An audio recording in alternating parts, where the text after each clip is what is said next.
Bom, então vamos revisar os mandamentos, como temos feito, e nos ajuda bastante na fixação, né? Então, a gente está estudando o oitavo mandamento. Qual é o oitavo mandamento? Não furtarás. O sétimo mandamento? Sexto? Quinto? Quarto? Terceiro? Segundo mandamento? O primeiro mandamento? E o prefácio. Terra do Egito, da casa da servidão. Amém. Isso aí. Isso nos ajuda bastante. Isso precisa estar na nossa mente. Então, hoje nós vamos estudar quais são os pecados proibidos no oitavo mandamento. Veja, alguns é uma lista bem grande daquilo que o catecismo traz para a gente. E óbvio que o catecismo ele não tem o objetivo de exaurir o tema, pelo contrário. O que nós temos visto é que, com o passar do tempo, nós temos várias ramificações daquilo que o Senhor deixou para nós, nos proibindo de fazer. Principalmente quando, já foi citado aqui, por exemplo, quanto à questão da pirataria, né? Que não é um pecado novo, mas quando a gente olha para o nosso tempo, onde a gente tem a tecnologia, a internet e tudo como isso chegou a nós, a gente vê que é um pecado que nós cometemos e isso demonstra o quanto precisamos estar atentos àquilo que estamos estudando e aplicar os mandamentos do Senhor à nossa vida. Isso é muito importante. Aplicarmos o mandamento do Senhor com a sabedoria que Ele mesmo nos dá à nossa vida. Então esteja atento a como você tem lidado com os mandamentos do Senhor. E muitas vezes a gente está pecando por ignorância. Por ignorância. E ainda assim é pecado. Então, quais são os pecados proibidos no oitavo mandamento? Nós vamos estudar só uma parte dela. Os pecados proibidos no oitavo mandamento. Vamos ler tudo juntos? Os pecados proibidos no oitavo mandamento, além da negligência aos deveres exigidos, são o furto, o roubo, o tráfico, o sequestro de seres humanos e a receptação de qualquer coisa roubada, transações fraudulentas, pesos e medidas adulterados, remoção de marcos territoriais, a injustiça e a infidelidade nos contratos entre as pessoas, ou em caso que envolva a confiança, a opressão, a extorsão, a usura, o suborno. E continua, nós vamos terminar com o irmão Vinícius ou Vitor esse mandamento. Então, irmãos, nós vamos estudar um pouco, nos aprofundar do que a Bíblia fala sobre isso.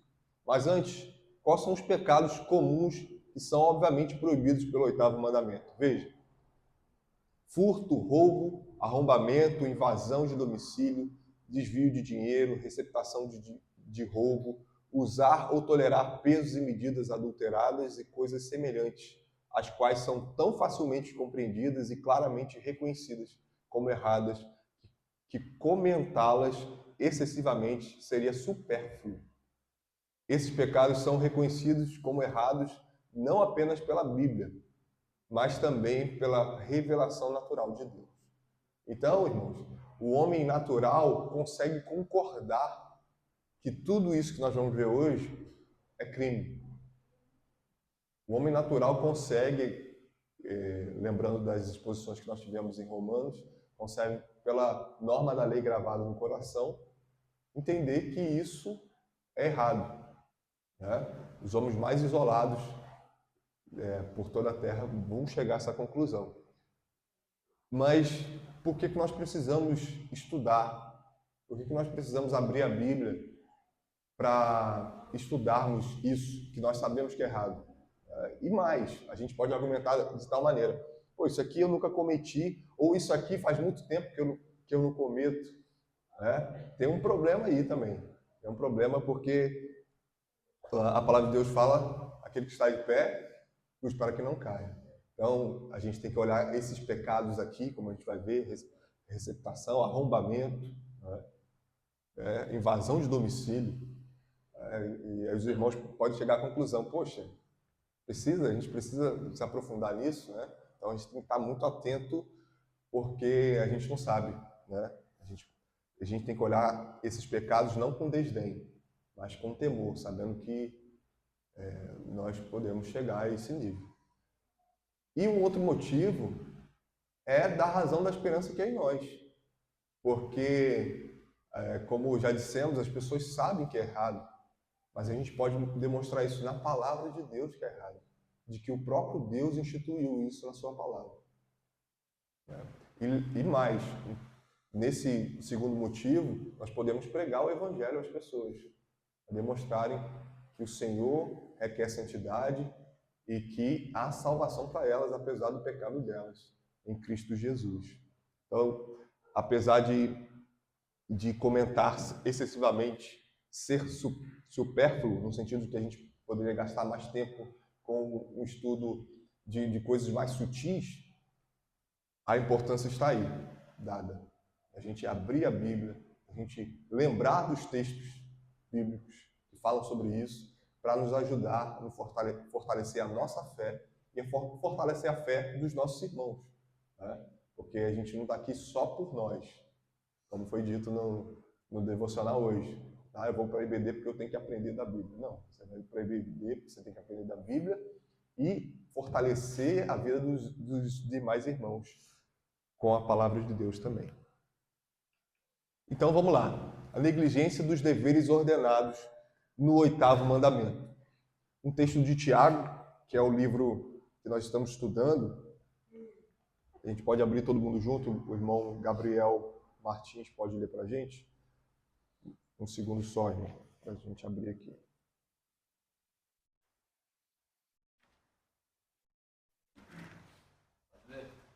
Pode. Se um irmão ou uma irmã estiverem com falta de roupa e necessitando do alimento diário, e um de vocês lhes disser: vão em paz, tratem de se aquecer e de se alimentar bem, mas não lhes dão o necessário para o corpo, qual é o proveito disso? Assim, também a fé, se não tiver obras, por si só está morta. Vejam, irmãos, nós já fomos expostos a isso, mas é muito importante lembrar de que o homem não é só alma, é corpo. Né? Se nós pregamos o evangelho às pessoas e não estamos prontas a cuidar delas, do corpo delas, né? Como diz o texto aqui, de dar roupa, de dar alimento, né? Isso é análogo aos ofícios. Né? Nós vamos ter a lição dos ofícios, da importância do presbítero e do diácono, né? Que a gente viu aqui com o pastor, de que não existe uma hierarquia onde o presbítero está acima do diácono, né? Porque o diácono vai cuidar do corpo e o presbítero, obviamente que eu estou fazendo aqui um rápido resumo, né? O diácono vai cuidar do corpo, vai dar ênfase a isso, né? E o presbítero vai dar ênfase à alma, porque o presbítero é aquele que está apto a ensinar, né? Vai pregar, né? De fato. Ambos são importantes, ambos são importantes. O irmão continua, né, lendo o versículo 17, que resume isso. A fé sem obras é morta. Né? A necessidade das obras. E 1 João 3,17. Pedi o irmão Jorge que leia para a gente.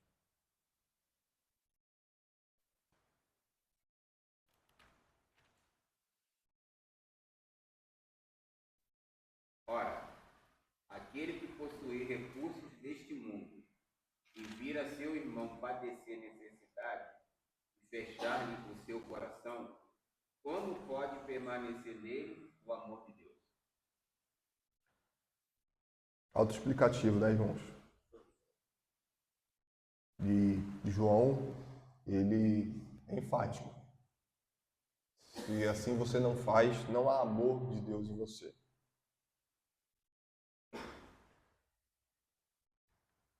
Então, esse pecado é o pecado da negligência dos deveres do 8º mandamento.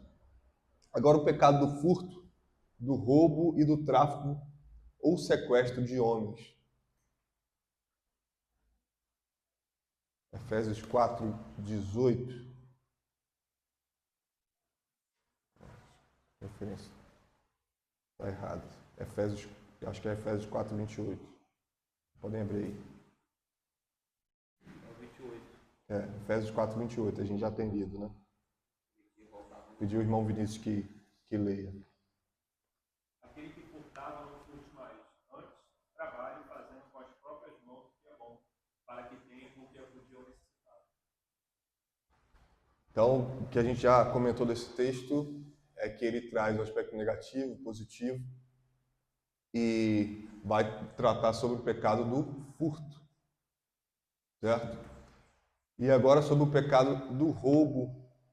Salmo 62:10. Tayane, por favor.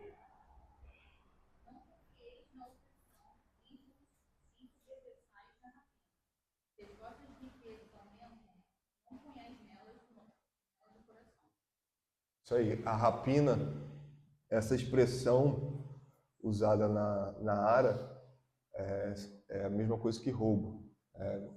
A diferença aí está na questão da ameaça e o uso da violência. Então, o roubo ou o furto acompanhado de violência e ameaça, rapina ou roubo. E o tráfico ou sequestro de homens. 1 Timóteo 1:10. Eu pedi a irmã Mara que leia, por favor. Impuros, sodomitas, raptores de homens, mentirosos, prejuros, por tudo quanto se opõe à sua doutrina. Então, o que a gente vê aí é a lista que Paulo dá sobre aqueles que necessitam da lei. Raptores de homens, sequestradores. E aqui, mais uma vez, uma citação aqui do Código Penal, daqueles que eu acredito que serem os artigos um dos mais conhecidos, né? Do furto e do roubo. Nosso irmão Vinícius, eu acho que foi o Vinícius que comentou certa vez sobre a diferença do furto e do roubo. Aí o Código Penal vai mostrar essa diferença e a pena aqui no Brasil. Furto, subtrair para si ou para outrem coisa alheia móvel.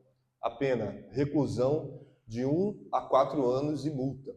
E o roubo, subtrair coisa móvel alheia para si ou para outrem, mediante grave ameaça ou violência à pessoa, ou depois de havê-la, por qualquer meio, reduzido à impossibilidade de resistência. Pena, reclusão de 4 a 10 anos e multa. Vejam, irmãos, então há aí uma gradação do furto e do roubo. A gente consegue ver pela pena, né, e por aquilo que a gente já viu ali nos textos bíblicos de Efésios 4, falando especificamente daquilo que é tirado, que pode ser tirado de maneira tal, sem que a pessoa veja. Se resume ao furto, e o roubo, uma questão mais grandiosa, vamos colocar assim, onde há ameaça, onde há violência, e então há uma gradação aí nesse pecado. Receptar gêneros roubados conscientemente é participar do roubo. Aqui, imediatamente eu lembrei da frase que já ouvi muito no trem: o caminhão virou. Essa frase já demonstrava, já comunicava que você não deveria comprar aquilo, né? E aí, uma vez que você está comprando algo consciente, você está participando do roubo, você está pecando, você está cometendo um crime. Receptar gêneros roubados conscientemente é participar do roubo. Provérbios 29 e 24. pedir o irmão Alex, a irmã Rosângela, por favor. Provérbios 29, 24. E o Gabriel, Salmos 50, 18. Tanto Gabriel, né? É você mesmo. Pode ler. Tem parte com ladrão aborrece a própria alma. Ouve as maldições e nada denuncia. Isso aí. Vejam, irmãos, esse texto pode ser aplicado de muitas maneiras. Tem parte com ladrão. Eu já vi casos, né, dentro do meu círculo familiar, de mães que foram dito que seus filhos pegaram algo que não era seu, né, e adolescentes, crianças, e, infelizmente, não fizeram nada. Ou não fizeram nada no sentido que deveriam fazer. E de ver aquele adolescente crescendo e continuar nesse mesmo pecado. Veja que não é só aquele que recepta, mas aquele que, de certa maneira, toma vantagem disso. No sentido de que é muito mais confortável eu deixar para lá, porque eu vou ter que me desgastar, né? Vai ser uma questão desconfortável. E isso está muito perto da gente. Isso está muito perto da gente. Os irmãos podem imaginar alguém que infelizmente, viveu isso. Isso demonstra essa mesma questão de tomar parte, de tomar partido, quando deveria haver justiça. Então, não é só receber um material roubado, mas também é ser beneficiado no sentido de não querer participar daquilo, né? Porque de fato, você buscar a justiça dá trabalho, dá muito trabalho. Salmo 50, 18. Você vê o ladrão já se torna cúmplice dele, com a dúvida nos costura. Exatamente. O mesmo sentido, né, de receber o ladrão, você se torna cúmplice dele. Ou seja, você é ladrão igualmente. Igualmente ladrão. Pelo fato de você facilitar, receber, ou de qualquer outra maneira, exaltar o ladrão. Isso muito no Brasil, né? Reportagens aí, vi vídeos, vários vídeos de roubo que acabou de acontecer, aí o vídeo que pega lá na frente, criminoso, né? E aí, em vez da população se juntar para segurar o cara, enfim, a galera se junta para proteger. Eu já vi uns caras que se juntam para empurrar a vítima e falar pro rapaz, levanta, vai embora, vai, aproveita, vai embora. Bate na polícia também quando a polícia chega. Realmente no Brasil, a versão de valores, cara, enfim, a política não é diferente do socorro, né? A política é a expressão do socorro. A roubalheira que tem lá tem aqui embaixo primeiro. É o que alguns já comentaram aqui, e isso vai, de certa maneira, tomando não só a sociedade brasileira, mas o mundo como um todo, né? Comentaram sobre filmes, de como nós somos tentados às vezes a torcermos pelo ladrão, né? Que às vezes não está cometendo, né? Como vimos a diferença ali, não está cometendo violência, não está cometendo ameaça, só está pegando aquilo por justiça, né? Como a gente vê naquela série La Casa de Papel, ou coisas assim, né? Do ladrão buscar uma justificativa, e aquilo faz parte da história, né? Há uma justificativa por trás daquilo, ou Robin Hood, é Robin Hood? Robin Hood, né? Há uma justificativa por trás daquela maneira que está sendo feita, né? Então, de fato, você busca uma justificativa e você, de certa maneira, se convence de que aquilo está sendo feito, apesar de você entender que é errado, mas pior ainda se não fosse feito, porque precisa haver um equilíbrio. E isso não é justiça.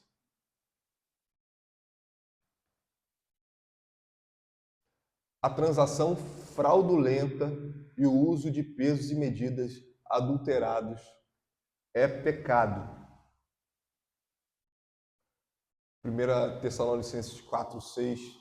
Débora, por favor. Pode falar. Não sei se é verdade ou não, mas eu vou falar que o Brasil é o país que mais evoluiu lá no mundo. Não seria assim se as pessoas também não comprassem. Não seria o primeiro país do país. Às vezes é uma justificativa, o celular é muito caro, né? Fica comprando o celular barato. Exatamente. Um ótimo exemplo. Porque se um ladrão sai de casa para roubar, sabendo que ele vai fazer dinheiro com aquilo, com aquele objeto, é porque ele tem certeza de que alguém vai comprar. 1 Tessalonicenses 4:6, por favor. E nesta matéria, ninguém ofenda, não pecado do seu irmão, porque o Senhor compra todas estas coisas com mãos de escravidão, testificamos claramente que é o comprador. Exatamente. Ninguém ofenda nem defraude o seu irmão. Essa questão da transação fraudulenta, ou seja, é um engano. Você engana, você mente, né? Como nós veremos no 9º mandamento, mas você mente para obter vantagem financeira nisso, tá? Defraudando o irmão. Provérbios 11:1. Márcio, você pode ler para a gente? E Gisele, Provérbios 20:10. Balança enganosa é abominação para o Senhor, mas o peso justo é o seu prazer. E Provérbios 20:10 vai estar em concordância com isso. Pode ler, irmão.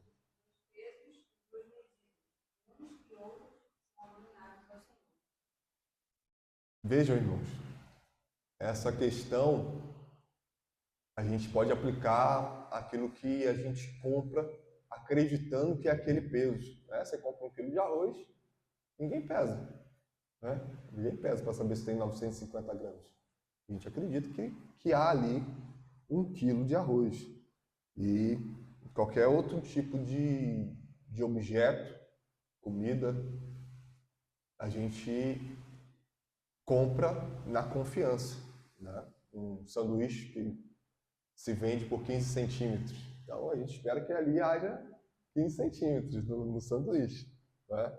Então, essa questão da balança enganosa é abominação ao Senhor. Por quê? Porque o Senhor é testemunha de tudo que acontece. Nada ficará impune. Todo aquele que nos passa para trás, eles pagarão por aquilo, né? E nós, se assim temos feito, pagaremos por isso, né? E essa questão da transação fraudulenta vai trazer essa noção para a gente, né? E aí a gente pode pensar também sobre a omissão de informações. Não sei se alguém já passou por isso na compra de um carro. Você compra o carro, aí você pergunta: o carro é batido? O cara, né? Nesse caso ele não está omitindo, né? Está mentindo mesmo, né? Falando que não foi, mas muitas vezes não fala o problema que tem no carro, né? É uma omissão de informação. Você vende o carro está andando perfeitamente, mas tem alguma peça desgastada que precisaria ser trocada para que o carro venha a funcionar ou melhor, ou num período de tempo há de dar problema. Então, se você omite isso, você está, de certa maneira, fazendo uma transação fraudulenta, né? E diversas outras aplicações que a gente pode pensar nessa questão de distorcer os dados, né? Distorcer aquilo que de fato está sendo passado, né? Oi? Publicidade enganosa. Perfeito. Porque na publicidade isso passa também muito pela nossa ignorância e a nossa preguiça. Você é um pecado encontrando outro. Você vê uma publicidade e se vende uma coisa e ali tem aqueles asterísticos bem pequenininhos, sabe?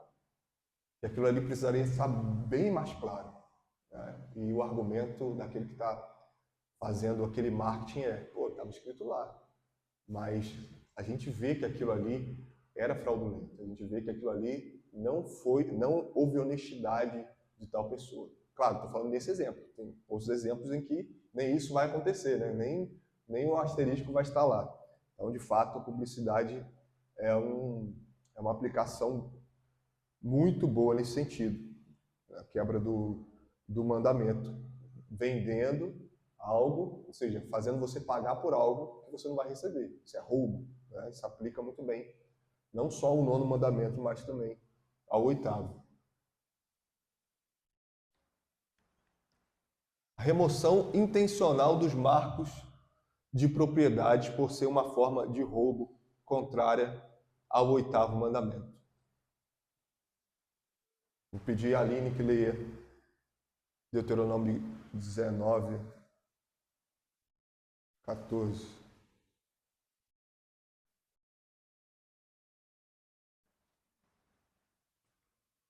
Não mude os marcos do teu próximo, antes de nos fixaram na tua herança, na terra que o Senhor, teu Deus, te dá para possuir. E Provérbios 23, 10, a Ana, pode ler?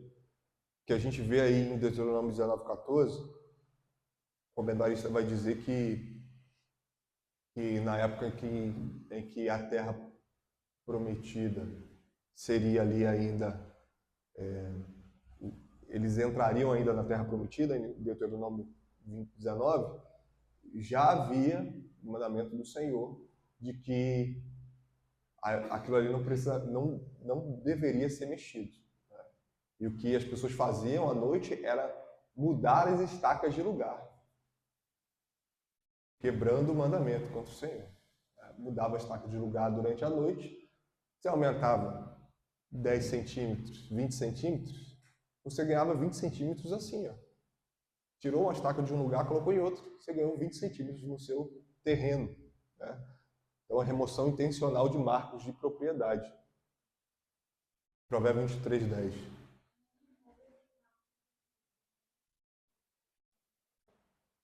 Isso aí, Provérbios 23 vai concordar com isso. E aqui eu também lembrei da questão da invasão. Né? Uma vez que você invade um terreno, você está mudando os marcos da propriedade. Né? Há grupos institucionalizados no Brasil que fazem isso. Né? MST, MTST, são grupos regularizados para assim fazer, com justificativas que eles acreditam serem justas. Né? Você invade uma casa porque ninguém está morando nela. Não é assim que a palavra de Deus nos ensina. E facilmente a gente consegue chegar a essa conclusão. Né? De novo, né? O homem natural consegue notar de que isso é errado. Se uma pessoa tem 2 casas, ninguém está morando nela, então a gente pode invadir. Né? Então, isso é muito fácil de chegar à conclusão de que é errado. A desonestidade, a injustiça e a infidelidade nos contratos ou nas questões de confiança são pecaminosas. Salmo 37, 21. Fernando, por favor.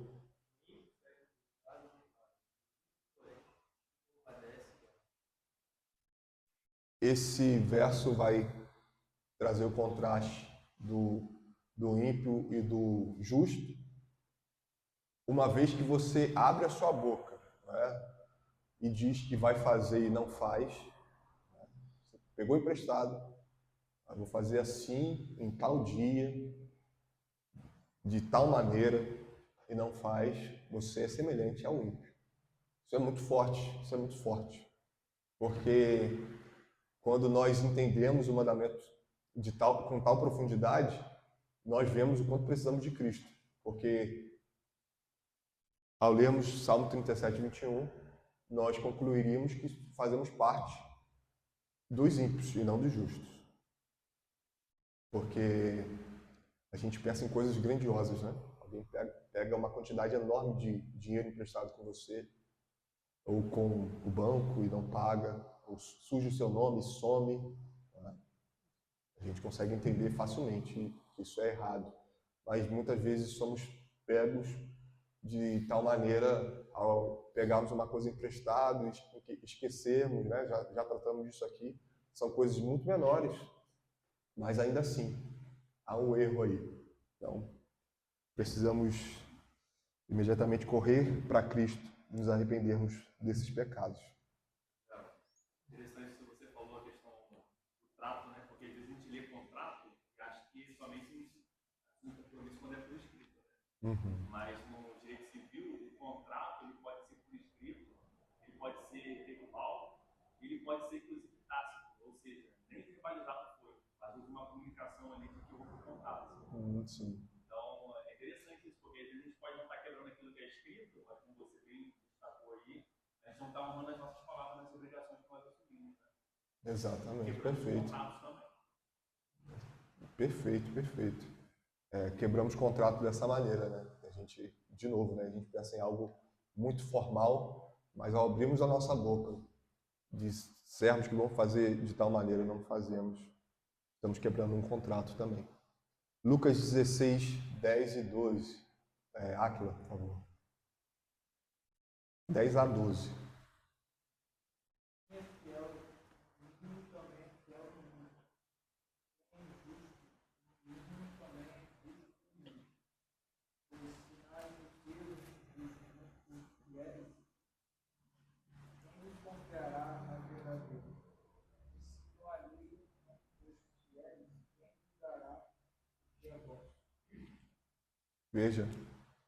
Vejam as palavras de Jesus. Quem é fiel no pouco é fiel no muito. Quem é injusto no pouco é injusto no muito. Foi o que a gente comentou aqui, né? Que de fato isso a gente precisa estar muito atento, porque infelizmente somos tentados de tal maneira, muitas vezes por esquecimento, mas também por preguiça. Não disse que ia fazer, mas deixa, não vai prejudicar tanto a pessoa assim, sabe? Infelizmente, nós temos esses pensamentos. E aí, lembrando de um verso que a gente leu recentemente na pregação do Vitor, em Tiago 5, que vai estar de acordo com esse tema.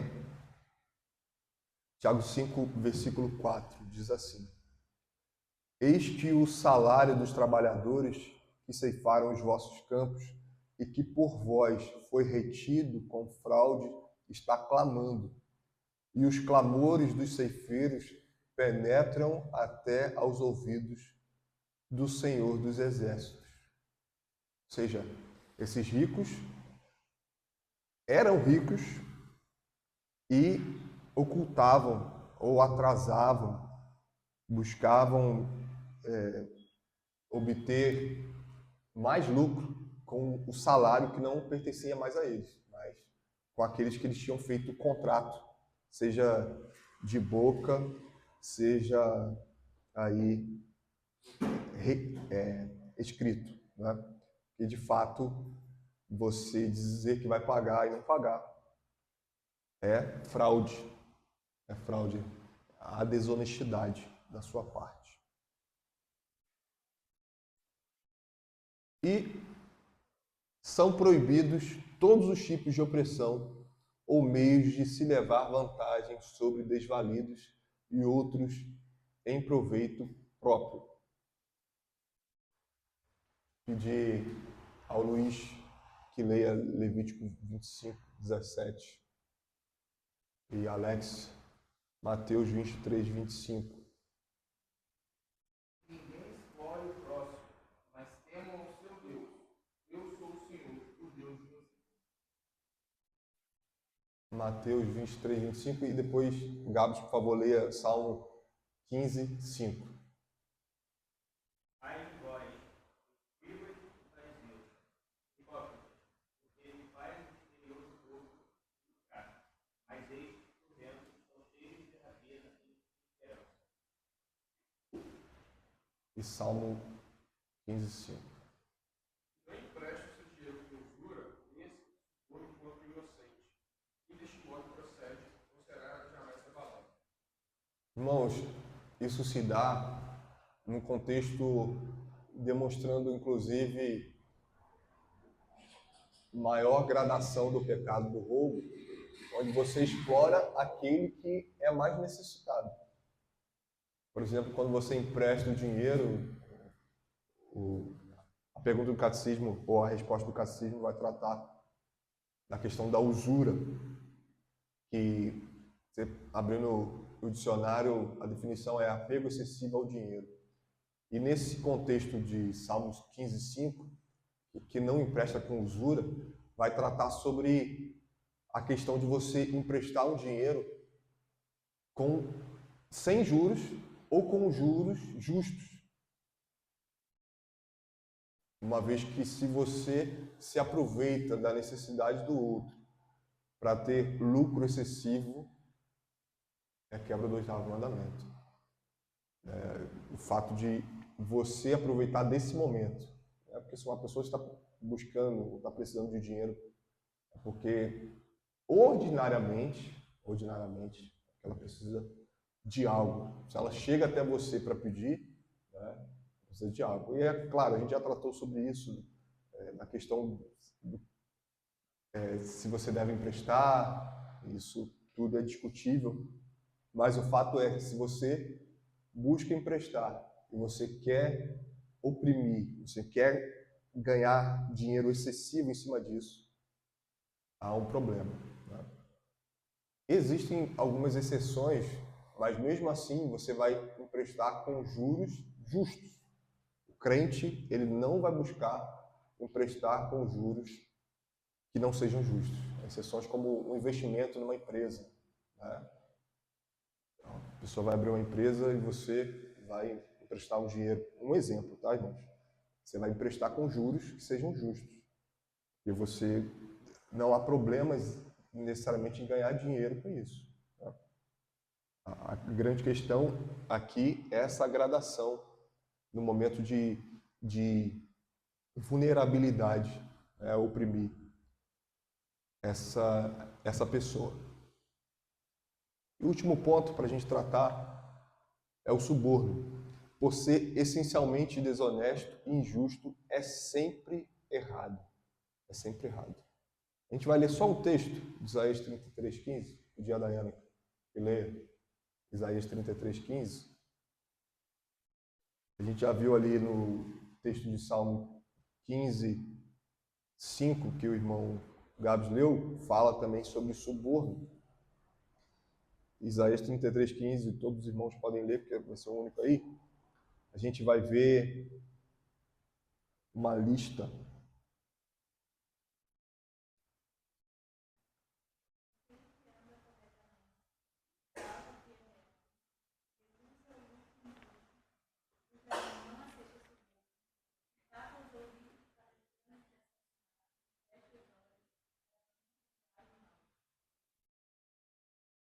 Então a gente vê uma lista de pecados.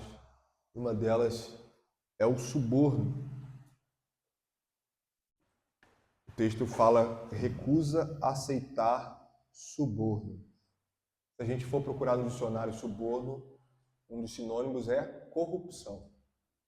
Como o irmão Vinícius já tratou aqui de casos ou de questões que estão impregnadas na nossa sociedade, a corrupção assim está.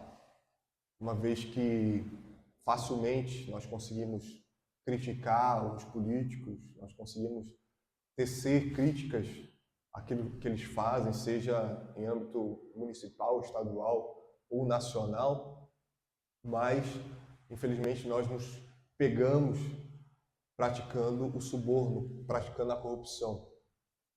uma vez que você é tentado a subornar ou ser subornado, você cai, você está sendo tão corrupto quanto. A gente acabou de ler o texto em que Jesus fala: quem é fiel no pouco, é fiel no muito. Quem é injusto no pouco, é injusto no muito. E o suborno, infelizmente, a gente consegue pensar em várias aplicações, em vários contextos. Minha mãe, por exemplo, ela passou na 6ª vez na prova da autoescola. Imagina, você fazer 6 vezes a prova de autoescola, pagando carro, aluguel do carro, né? Refazer aulas. E, obviamente, que nesse período ela ouviu insinuações, né? Foi pessoas tratando dessas questões para que ela pagasse um valor específico, para que houvesse uma facilitação para ela passar na prova. E os irmãos provavelmente têm histórias sobre isso, de coisas talvez até menores, né? Aqueles R$ 50 que as pessoas dão para policial. É interessante, eu vi uma história recente de policiais da PRF, da Polícia Rodoviária Federal, que se venderam por tão pouco, R$ 100, ou um pouco mais, não vou lembrar o valor, mas era tão pouco perto do que o policial dessa magnitude ganha, né? Eles ganham muito bem. E o cara foi pego, né? Já fazia, obviamente, que fazia isso de forma recorrente, mas numa dessas, onde ele vai ganhando um valorzinho aqui, outro valorzinho aqui, foi pego junto com um parceiro, né? E, infelizmente, essas questões estão à nossa volta.